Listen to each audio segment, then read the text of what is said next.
Ahora presentamos al doctor Fernando Torres con su ponencia Guerras y Estados, la consolidación del Estado moderno por la guerra en la Italia renacentista bajo el periodo del Papa Alejandro VI. Adelante, profesor. Si quiere.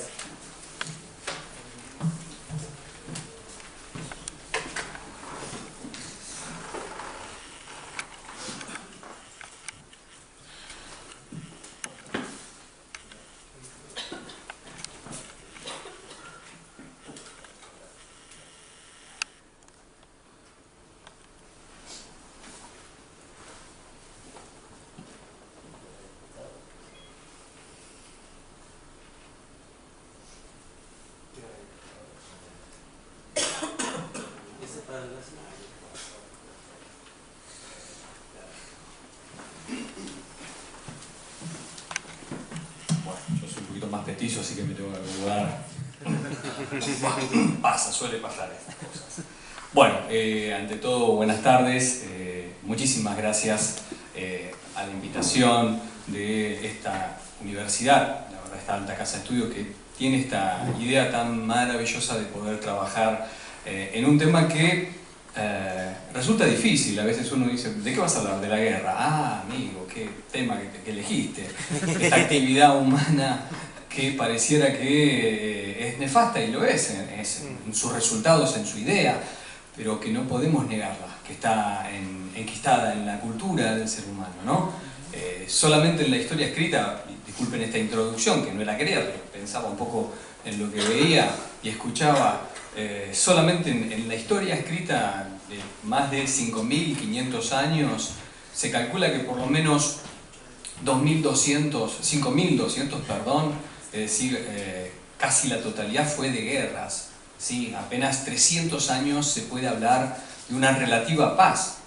O sea, no podemos pensar que la guerra es un hecho aislado.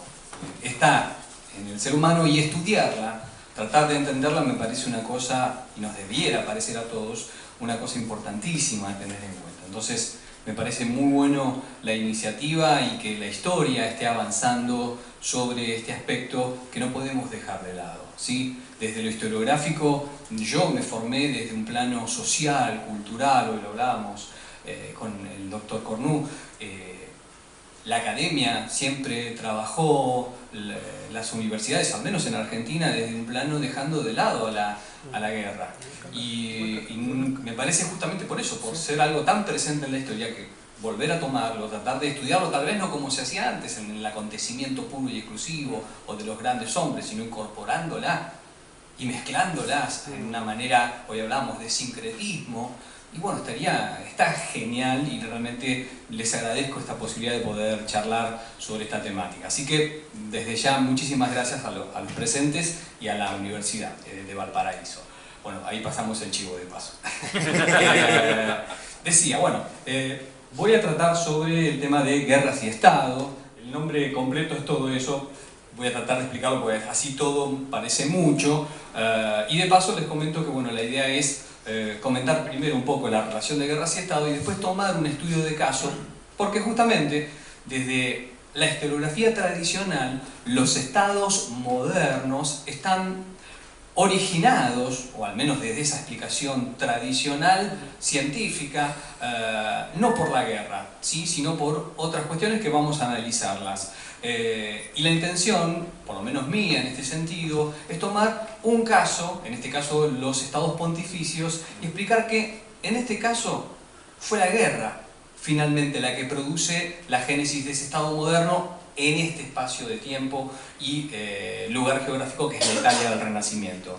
Esto no intenta desdecir aquello de la historiografía tradicional, sino decir, no, sumémoslo, porque realmente no podemos dejarlo de lado. Es esa la intención modesta de esta presente ponencia mía, ¿sí? Entonces, la primera parte vamos a hablar un poquito de estos estados y guerras. A ver, ¿sale bien? Me salió perfecto. La cosa de la máquina no va conmigo.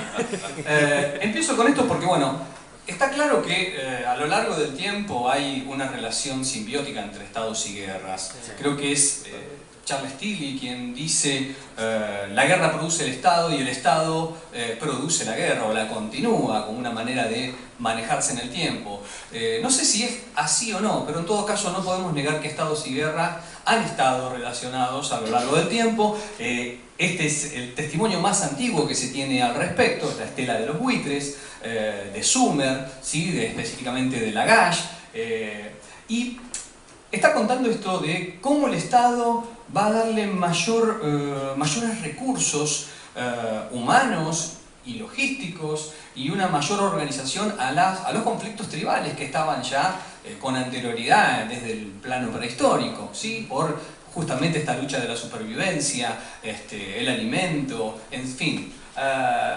Este es el primer testimonio e inclusive se ve, hay una especie de este lado, un fragmento de acá, que nos está mostrando aparte la primera formación táctica. Hoy hablaban de falange, yo pensaba justamente a que tenemos la falange, pero en este caso sumeria, una especie de génesis, y este es el primer testimonio que podemos observar. O sea que no es casual, hay una relación enorme entre la guerra y los estados, esta posibilidad de uniformizar, miren, los cascos, los escudos, las lanzas, todos igual que el estado le va a dar, que no tenían antes los conflictos, digo, tribales, ¿no es cierto? Bueno, estas guerras y este estilo, en donde hoy hablaban de la infantería como gran protagonista en la Edad Antigua, indudable, sea estados teocráticos, o sean polis griegas, o sea la República Romana con la legión, insuperable ejército de infantes, primordialmente,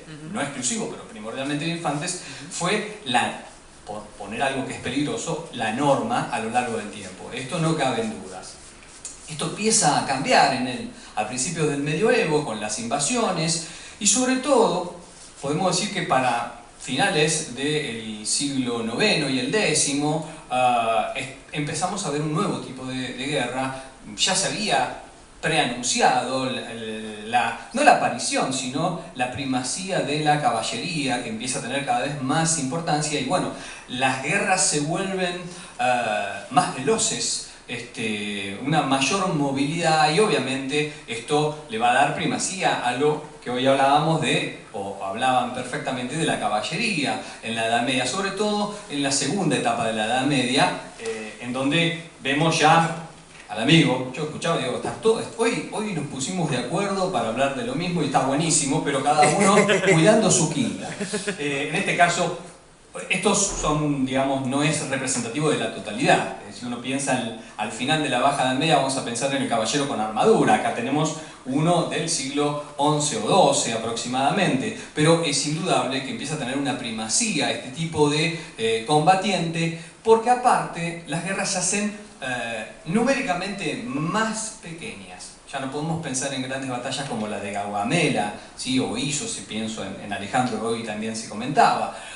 Tengo que pensar en combates más veloces, sobre todo porque quienes originan esto un poco son los vikingos con esas razias rápidas, o los sarracenos por el sur, que llevan a una localización, ¿sí?, de la guerra, y a una velocidad que imprime que el caballero sea el protagonista. Pero aparte aparece esta otra cuestión, que es la mayor tecnología, podríamos pensar, militar de la época, que es el castillo, que tampoco es el más representativo, sino que a mí me gustó y lo puse. O sea, hay miles de formas y no hay una... se acomodan a la topografía del lugar, así que es imposible poner algo que sea representativo. Pero sí no podemos dejar de negar que como tecnología militar es contundente. Dominio y control del territorio y de la población, y un espacio que no puede ser obviado por un ejército que pasa. Si yo quiero controlar los recursos, tengo que controlar el castillo. Y para eso necesito una gran fuerza militar. Y esto también tiene que ver con las tácticas medievales muy inteligentes, no eran para nada, y retomo lo que decía el doctor Cornu, esta idea de que el medioevo pasó sin pena ni gloria, no. Esto es genial, porque con ese pequeño espacio puedo aferrar a enormes cantidades de enemigos para que traten de enfrentarme. Y yo les cuento, uno parece que mira las películas y cree que los castillos se toman fácilmente. No, cuesta un montón. Entonces, era más difícil tomar un castillo que no tomarlo. Y las guerras en el medioevo se van a reducir a la guerra de asedio. y a las cabalgadas también. Hoy los escuchaba hablar de justamente guerras de racia, rápido, ¿sí? En donde se hacía el botín. Bueno, esto es así. El medioevo tuvo esto, y esto viene de la mano de la atomización del poder de los reyes, porque esto implica pequeños ejércitos locales en poder de casi manos privadas, el señor feudal. Sí. Bien, ahora, cuando hablamos de Estado moderno, tenemos que empezar a hablar a partir de aquí en adelante. ¿Sí? No podemos pensar en un Estado moderno con anterioridad. El Estado antiguo tenía un montón de cosas. Nadie puede dudar que los romanos sean geniales en su formación estatal. Pero eso quedó 1000 años atrás. Estamos aquí. Y aquí empezamos una carrera distinta. Desde el plano historiográfico tradicional, el Estado moderno tiene que ver más con esto. ¿Sí? El Estado moderno y el pasaje de lo que va a ser después la Edad Moderna, ¿sí? El fin del feudalismo y la llegada de el sistema o modo de producción feudal, en el caso si uno lo quiere pensar desde una mirada más marxista. La crisis del siglo XIV es el inicio del fin para muchos historiadores, ¿sí? Wallerstein, por poner un ejemplo, Perry Anderson, todos parten de lo que está pasando acá. No dicen que esto lo desencadena, pero acá comienza ese principio del fin, y podemos decir que la crisis del siglo XIV, para explicarla muy rápido, es multicausal. Está ligado a una crisis de producción, a una crisis poblacional también, una superpoblación que con bajos alimentos por justamente la crisis de producción, la tierra no da para más, produce malas cosechas, hambrunas, y obviamente también la caída de la capacidad inmunológica de las personas, y aparece esta otra gran crisis pandémica que es la consabida peste negra, que es la que se puede observar acá en este cuadro, digamos, muy alegre, si uno lo piensa, ¿no? Creo que se llama, ahora no me acuerdo, La victoria de la muerte o algo así, o sea que muy oscuro, pero bueno, trata de reflejar esto en donde obviamente una tercera parte de la población europea fue barrida. Algunos hablan de hasta un 50%, pero calculamos por lo menos unos 20 millones de personas. Una cosa terrible. Y a esto hay que sumarle otra calamidad más. Una crisis ligada a cuestiones políticas que desemboca en un plano militar, que es la guerra más larga de la historia, la guerra de los 100 años, que devastó la tierra del reino más rico de Europa Occidental, que era Francia. O sea, imagínense cómo todo esto impacta en la base social y económica de los señores feudales. Esto termina reforzando la capacidad del rey, que se apoya en otras clases sociales, específicamente esta burguesía poderosa que está surgiendo, y el debilitamiento de los señores feudales es total. Esta sería muy rápida una de las explicaciones por las cuales se produce la aparición de los estados modernos. Específicamente podemos hablar de 4 estados modernos hacia el siglo XV, principio del siglo XVI: Francia, España, Portugal e Inglaterra. ¿Sí? ¿Qué características tenían estos estados modernos? Bueno, algunas, las más importantes: el poder centralizado, el tema de los reyes, indudable. No puede haber estado moderno si no hay un poder centralizado. Un aparato burocrático administrativo, indudable, no puede ejercer y estar en todos lados. Al aumentar el tamaño de su poder y de su territorialidad, obviamente necesita esta burocracia, un sistema de fiscalización o de recaudación de fondos para poder mantener todo este andamiaje que aparece novedoso, ahora por lo menos en este momento. Hablamos también del derecho, leyes escritas. El medioevo se caracteriza por el derecho consuetudinario, ¿no? La costumbre, hago lo que quiero en realidad. El señor feudal hace lo que quiere, es la costumbre. Bueno, si no te gusta, no te puedes ir tampoco, así que lona. La diplomacia, ¿sí? Estos reinos que aparecen empiezan a buscar alianzas para evitar estas grandes guerras enormes que, obviamente, al crecer el aparato administrativo y del poder del rey, van a crecer también los ejércitos. Y son mucho más caros, y también hay que buscar evitar esto, y la mejor manera son un sistema diplomático. Y finalmente, el dominio del territorio, y la mejor manera de dominarla es con el último, que es un ejército propio, que rompa con esta idea de la mesnada feudal, o la hueste feudal, para ser más correcto, ¿sí? Esta sería la explicación clásica. Ahora, la guerra aparece muy por debajo, a lo último, y cuando yo comenté la crisis del siglo XIV, en realidad hablé de una crisis política que desemboca en una guerra, y es más que una causa, pareciera una consecuencia. Y podemos pensar que no está tan errado, está muy bien. Pero esto no se da en Europa de igual manera. No podemos tomarlo como algo cerrado y sin discusión. Si uno piensa en otros lugares de Europa, por ejemplo, el Sacro Imperio Romano, vamos a ver que si bien hay un sacro emperador, este sacro emperador primero es selectivo y hay ligas como la Liga Hanseática, ciudades libres, pequeños reinos y lugares que están que tienen una continuidad desde lo feudal. El caso que yo quiero mostrar es el caso de la Italia, más específicamente. Italia pasó el siglo XIV y la crisis se llevó unos cuantos italianos, pero no cambió mucho más. Siguió siendo un conglomerado, como ustedes ven, de distintos tipos, encima de distintos tipos de estados. No podemos hablar de un medioevo aquí clásico ya, en el sentido del feudalismo, clásicamente, porque tenemos una característica distinta, tenemos que es la región que está más poblada en las ciudades, por ejemplo, que en otros lados, por ejemplo. Tenemos en el norte, para hablar de una cosa extraña, el Ducado de Milán, que para este periodo, para 1492, está manejado, 1494, perdón, dice ahí, está manejado por una familia descendiente de un condottiero. ¿Sintieron hablar de los condottieri? Eran jefes mercenarios, ¿sí?, que peleaban al mejor postor, como un jugador de fútbol, así. Se vendían al mejor postor. Porque uno dice, pelean por plata. Todos los ejércitos pelean por plata. Pero la diferencia entre un mercenario y un soldado profesional es que el soldado profesional tiene una fidelidad siempre hacia su estado. El mercenario no. Bueno, el jugador tampoco, No, ojo, no juegan en cualquier selección, eso sí. Alguno. Pero digo, tenemos un ducado que nada que ver con aquello. Tenemos al costado la llamada República de Venecia, que de república tiene el nombre nada más, porque en realidad era una especie de potencia marítima comercial liderada por un dux electo. Eso puede ser lo único republicano, pero después se manejaba como, porque es un dux vitalicio. O sea que olvídate, es una especie de rey acompañado por un sistema colegiado de consejeros, pero se acabó la república, ¿no? Nada que ver con el resto del medioevo. Acá tenemos algo loco.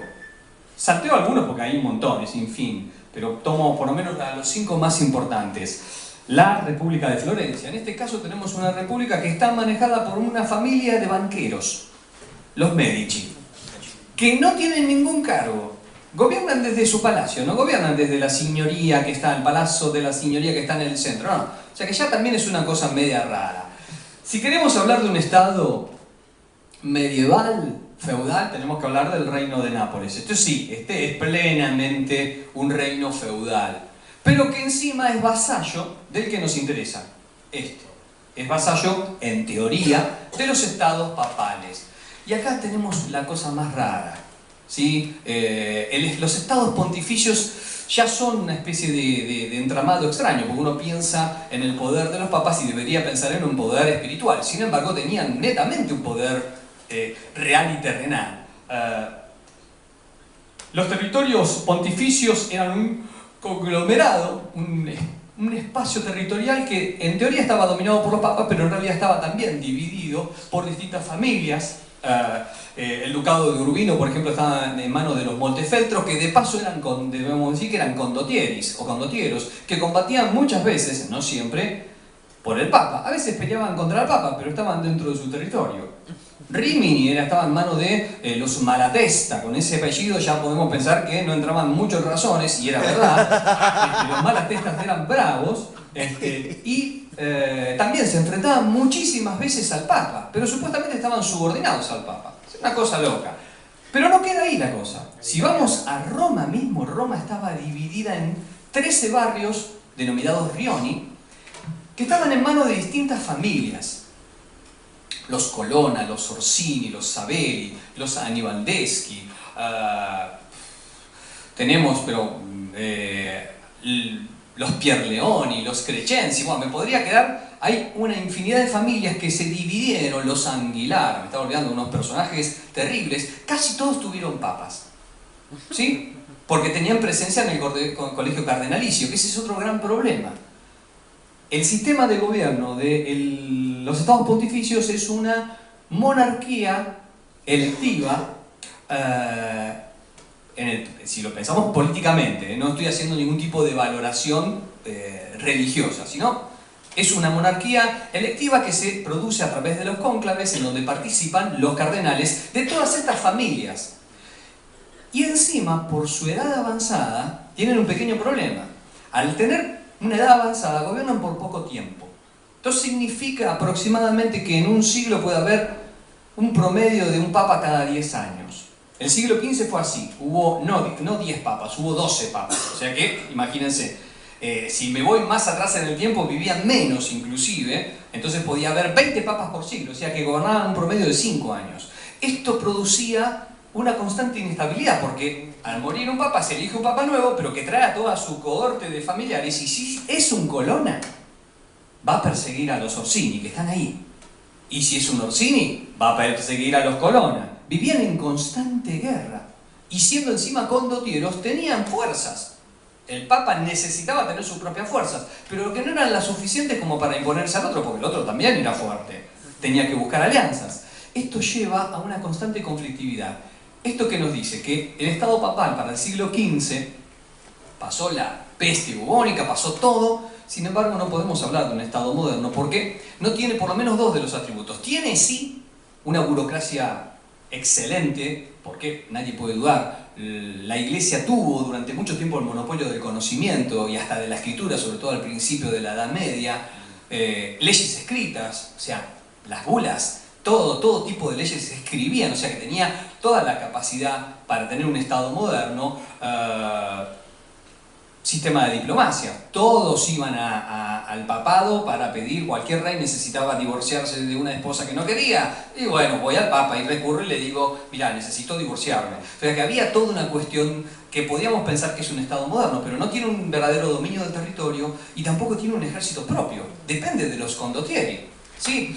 Y en un lugar en donde estas familias, allá tengo a dos que van a ser, estas cuatro son papales, hay muchas más, estoy dejando afuera un montón. Sobre todo estas dos últimas son fundamentales porque son las primeras que intentan hacer un proyecto dinástico. Yo decía hoy que cambia el papa, se terminó, viene otra familia. ¿Cuál era la manera de poder tener un proyecto dinástico? Cuando soy papa, si soy de la Robert, nombro 400 cardenales de la Robert y en el próximo cónclave mando a todos los de la Robert y alguno va a ganar. No era tan exagerado, pero bueno, la intención es decir cuál era la intención de ellos. Pero lo que quiero es que vean esto. La Italia del Renacimiento, que va desde 1300 y continúa, pero tenemos por lo menos a partir de aquí registros, vamos a notar, estos son el número de conflictos de los 6 principales estados italianos. En total suman 1357 conflictos. Miren si había espacio para dedicarse a ser condottiero, era un gran negocio. Tan grande era el negocio que el mismo Maquiavelo, que hoy lo nombraban, decía, estos muchachos no se pelean, cuando van a la guerra evitan matarse. Evitan matarse, se toman prisioneros y no piden rescate. ¿Por qué? Porque el día de mañana van a pelear juntos contra otro enemigo. Hay una batalla fantástica, se llama la batalla de Maclodio, un condottiero muy célebre llamado Carmagnola, toma prisionero a los enemigos, los vence, 10.000 soldados enemigos de Milán, él peleaba para Venecia, y a los jefes, Carlo, ¿cómo se llamaba este? Bueno, uno era Francesco Forza, que hoy lo nombré, y el otro no me acuerdo, el jefe máximo. La cuestión es que apenas los toma, al otro día los suelta. No pide rescate. Y a la semana, los 10.000 los deja libres. Obviamente el Dux de Venecia lo quería cogotar. Dice, ¿para qué peleaste? Para soltarlo. Y terminó siendo asesinado Carmagnola, obviamente, ¿no? Pero ustedes piensen, ¿por qué hizo eso? Y es sencillo. Si yo termino con la guerra, se acaba el negocio. Maquiavelo decía, en época de paz, al ladrón lo ahorcan. ¿Sí? Esta conflictividad mantenía, en el estudio de casos que estamos analizando, que es el Estado Pontificio, en una constante beligerancia y una constante dependencia de los señores de la guerra. a punto tal que el problema era justamente que la Iglesia, en este caso los estados pontificios, no podían disponer, usufructuar de sus rentas porque el territorio estaba bajo el poder de estos condottieri, a los cuales aparte tenía que pagar para ir a pelear contra otro. Un círculo que no terminaba nunca. ¿Cómo se termina esto? ¿Cómo se rompe? Bueno, acá lo tenemos Maquiavelo hablando, una cosa que yo no comenté. Estos condottieri, antes de ir a ver cómo se rompe, estos condottieri se destacan exclusivamente por mantener preeminencia en el arte de la guerra, específicamente a la caballería. O sea que encima son hasta conservadores, en una época en donde, como bien comentaba el doctor Cornu, aparece la infantería, los piqueros suizos que les habían dado una gran enseñanza, nefasta diría yo, en varias batallas a los borgoñones, en las guerras de Borgoña, inclusive terminando con su jefe máximo, el duque Carlos el Temerario, en la batalla creo que de Nancy, termina muriendo. Estos piqueros suizos, que eran infantería, no, para ellos no existía. Los condottieros mantenían el poder y el negocio de la guerra, dándole prevalencia o preeminencia a la caballería. Bueno, ¿cómo romper este circuito? ¿Cómo se rompe? Bueno, lo que lo va a romper justamente es la misma guerra. Y acá es donde entramos en tratar de cambiar un poco la mentalidad y salir un poco de la forma de explicación clásica de dónde viene el Estado moderno. Hacia finales del siglo XV, principio del siglo XVI, se inicia una guerra que yo le suelo decir como la primera mundialización de la guerra, jugando un poco con la idea de Primera Guerra Mundial, porque esta es la primera vez en que estados modernos se enfrentan, y no uno sino varios, ¿sí? Y en un periodo muy largo, como ustedes pueden ver, estamos hablando mucho más de 60 años, 67 si no me equivoco, y sin mis matemáticas, que es probable que son malas, de sociales no pensamos en números tanto. Pero bueno, podemos hablar de una guerra, una primera guerra mundial, en donde primordialmente la guerra se inicia cuando el rey Carlos VIII de Francia invade Italia para recuperar el territorio del sur de Nápoles. Ingresa con un ejército monstruoso, con toda la capacidad de un Estado moderno, frente a estas repúblicas y estos principados que, para tener una idea del parangón del ejército, pues yo digo que el ejército francés tenía entre 30 y 40.000 hombres. Ustedes pueden decir, no es nada. Los ejércitos de condottieri oscilaban entre 2.000 y 5.000 con toda la furia. Un ejército de 30.000 era una bestialidad. Pero aparte, era un ejército que tenía lo mejor de lo mejor en el momento. Tenía por un lado la flor y nata de la caballería. Este sí es un caballero típico de la época. Caballería feudal, lo mejor. En ese momento eran un tanque de guerra que se te venía encima. Tenían a los piqueros suizos. Estos sí se dieron cuenta. Vamos a contratar a la mejor infantería. Contratamos mercenarios. Los mejores, los piqueros suizos. No hay con qué darle, ¿sí? Si bien otras armas habían sido efectivísimas en la destrucción de la caballería enemiga. La guerra de los 100 años, el arquero inglés es fundamental. El long bow, el arco largo, va a producir enormes cantidades de bajas en Crecy, en Poitiers o en Agincourt. Lo cierto es que en este momento estos son mucho más baratos que el arquero, mucho más fáciles de entrenar y aparte se compran en montón, ¿sí? O sea, van al por mayor y se traen 9.000, 10.000 de la nada, de un día para el otro, y tenés un ejército. Era muy fácil contratar mercenarios, era muy lógico contratar mercenarios. Todavía no hablamos de ejércitos profesionales propios y por lo tanto estos ejércitos de Estado, de un Estado moderno, sino que contratación de mercenarios. Y esto es fundamental. Esto sí que es novedoso. Es la primera vez que se va a ver en Italia este tipo de cañones, porque tienen a lo sumo 30, 40 años. Y recién ahora en este periodo podemos hablar de este tipo de cañón. ¿Qué tipo de cañones? Son cañones más pequeños, metálicos, en cuanto a que, en este caso son de fundición, se hace con bronce. Los primeros cañones eran de hierro, eran mucho más pesados y se usaban solamente para sitios. Estos son de menor tamaño, tienen balas o bolaños de metal. Las primeras bombardas eran de piedra, las balas, por lo tanto, son más destructivas estos, a pesar de su pequeño tamaño, y están estandarizados y, como pueden ver, tienen esto, están encabalgados en su cureña en ruedas, por lo tanto le dan mayor movilidad y les permite inclusive utilizarlos en el campo de batalla. Novedoso. Esto es novedoso. No llega a ser la modernidad, todavía no podemos hablar de esa otra cuestión importante en la historia de la guerra, que es la revolución militar, pero estamos en el inicio de esta idea de la revolución militar. ¿Sí? Bueno, esto no con el primer rey francés que muere inmediatamente, que es Carlos VIII, sino con el siguiente, que es Luis XII, llega a una alianza que le permite a César Borgia recuperar todo el territorio de Italia central. Todo ese territorio primero acaba con los Colonna, después con los Orsini, y con casi todos los condottieros que se pusieron en su contra los terminó exterminando. ¿Sí? Esto, para tener una fuente mejor, indudablemente el Príncipe de Maquiavelo nos cuenta muchísimo de eso.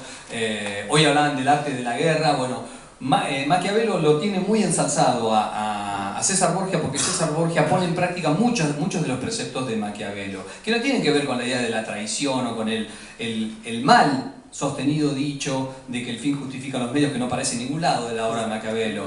Lo que sí podemos decir es que César Borgia es un comandante moderno. ¿Por qué? Y porque va a utilizar primero a fuerzas auxiliares externas, después va a pasar por los condottieri y finalmente va a ser de los primeros que utilizan milicia propia. La idea de una fuerza propia, que del arte de la guerra, Maquiavelo lo sostiene como un principio fundamental, rememorando, como bien decían hoy, al soldado ciudadano, al legionario ciudadano romano. ¿Qué mejor que tener una fuerza propia, que pelee por él, no solamente por vos? Bueno, en este caso es lo que hace César Borgia. Pero no se queda ahí. Va a agregar varios implementos modernos a la guerra. Por ejemplo, la cartografía. Sí, esto es una obra de Leonardo da Vinci, que no tiene nada que ver con sus cuadros, pero está hablando de una cartografía moderna. Esto que nos parece no sé, una tarta por arriba, media quemada, en realidad es el mapa del Valle de Chiana, de Toscana, que como ven está en el periodo de 1500-1502, cuando estaba todavía los Borgia. Los Borgia van a gobernar hasta 1503. Y fue pedido por César Borgia y incorpora cuestiones como esto. Vieron que está mucho más oscuro. Esto está hablando de montañas, elevaciones, ¿sí? Esto está hablando de espacios de agua. Bueno, este tipo de, digamos, tomado desde arriba, rompe con la mirada medieval que en los mapas eran desde una perspectiva oblicua. No sé si alguna vez vieron mapas medievales, como que está oblicuo, casi tridimensional, y que de mapa real no tiene nada, son más dibujos y ponen dos o tres cosas como para que parezca. En este caso tenemos una topografía moderna primera, pero no es la única. Esto es fantástico, esto es un plano de la ciudad de Imola, también realizado para César Borgia, y en este caso se ven cosas como por ejemplo los colores para los ríos, el blanco para las calles. Aunque no lo crean, las casas están en rosa, pero acá está muy perdido el color. Las plazas son amarillas. Este tipo de forma de utilizar con colores para distinguir es más de un plano moderno, indudablemente. Pero eso no es lo único. Fíjense que hay líneas que cruzan, ¿sí? Y que los utilizó para hacer una especie de cuadrícula, en este caso redonda, y agrega la idea de longitud. Y si ustedes ven la escala, acá tenemos el mapa y una foto tomada desde arriba, es prácticamente sin errores, ¿sí? Esto habla de otra cosa más del genio de Leonardo da Vinci, en este caso en función de esto. No solamente eso, Leonardo va a agregar también cuestiones militares como cañones y demás, y otro de los inventos que aparece en este periodo que hablan de la revolución militar es la traza italiana. Este es parte del código Atlántico, no del Código da Vinci, que es una película y un libro. Acá tenemos un dibujo en donde está esbozando ideas nuevas que después se van a llevar a cabo. Acá tenemos el Castel Sant'Angelo, ¿sí? De la traza italiana, que pues, tiene estas cuestiones, bastiones, a ver si se ve mejor acá. Acá tenemos, esto es una muralla medieval, altura, ¿sí? Y aquí tenemos una muralla de una fortaleza. Reduce su tamaño para no caer estrepitosamente, aumenta su grosor, ¿sí? Y tiene estas salidas, los bastiones, que permiten poner cañones que obligan a alejar al enemigo y tomar distancia. Y es mucho más difícil que tomar esto. Esto es mucho más sencillo con los cañones. Todos estos cambios los ven los Borgia y los incorporan. Entonces, finalmente, ya finalizando la ponencia, vemos que la revolución militar, la guerra, se hace presente en la Italia del Renacimiento y específicamente en las guerras italianas, y en este caso, en el caso pontificio, para 1503 tenemos personajes como el gran capitán Gonzalo Fernández de Córdoba, que en ese momento, en esa guerra contra los franceses y contra los Borgia, porque va a ser el enemigo de los Borgia, empieza a poner en práctica mucho de lo que se estaba usando. Miren, hoy hablaban de las armas de fuego y los caballeros que caían. Acá tenemos una escena terrible en donde un caballero cae y es muerto, en este caso por las vestimentas y la forma, un lanzquenete alemán, que junto con el alabardero terminan ultimándolo. Fin de la caballería, por lo menos en el sentido más clásico. Esto lo vio Gonzalo Fernández de Córdoba y dice: la mejor manera de la pervivencia de la caballería va a ser aligerarla, porque no tiene sentido, y la utilización de esto, de pistolas, que empiezan a aparecer. La palabra pistola deriva de Pistoia, que es una ciudad que está al norte de Florencia, porque ahí se producían. No digo que era exclusivo, pero no es casual. En Italia se están dando toda esta renovación. El centro del conocimiento también es el centro de la innovación militar. Y esto le va a permitir al caballero poder disparar tranquilamente desde el caballo, ¿sí? Dicho sea paso, esto tiene un sistema de rueda que muchos hablan de que fue Leonardo da Vinci también el inventor. O sea, yo me descubro que hay un montón de cosas que uno debería reestudiar a Da Vinci. Y obviamente los cañones, que son fundamentales. ¿Cómo termina esta exposición? Bueno, lo que yo he podido localizar, lo que yo he podido ver leyendo a distintos autores, sobre todo contemporáneos como Maquiavelo o ¿cómo se llama Francesco Guicciardini, que odia a los Borgia, para poner uno que está más a favor y otro en contra, y distintos trabajos, códices y demás, y remirando la historia, es que hacia final del periodo Borgia, cuando Borgia muere, cuando el Papa Borgia muere y obviamente César Borgia pierde el poder porque no tiene más a su padre, quien lo sucede es el Papa Julio. El Papa Julio, y ya estamos finalizando como ven, este es un retrato de Miguel Ángel, parece muy bueno el Papa Julio, pero era bravísimo el viejo. Y hasta el punto que va a ser un papa que se va a poner la armadura, va a ir a la guerra directamente, ¿sí? Era un papa guerrero, pero miren de qué manera reforzó la guerra, la posibilidad que le dio esta guerra externa al Estado pontificio, que hacia el principio, de la guerra, del gobierno de Julio II, tenía un Estado totalmente hacia adentro subordinado. No había poder de los Colonna ni de los Orsini, aunque no habían sido exterminados, no tenían el suficiente poder. Y él sí tenía el suficiente poder, este papa, para enfrentarse a la mayor potencia italiana, que era Venecia, a la cual arrasó, y inclusive echar en 2 ocasiones a los franceses, liderando el Papa distintas ligas. O sea, hablamos ya finalmente de un Estado moderno que en el término de 10 años, por la guerra y como productora de una revolución militar, imbricando estos conceptos, terminó apareciendo como un Estado moderno de distinta raíz, saliendo un poco de la norma o de la explicación clásica. Muchísimas gracias por su tiempo.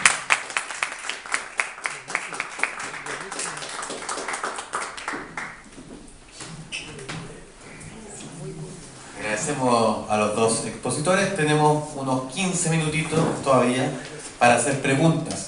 Así que, Froilán, después profesor. Sí, bueno, felicitaciones a ambos ponentes por las disertaciones. Mi pregunta va dirigida al doctor Carlos. Tengo una pequeña inquietud con respecto a la utilización de la caballería en las Indias. En 2 partes. La primera es la incorporación de la caballería dentro de estas huestes o partidas casi privadas, como las describe Vargas Machuca.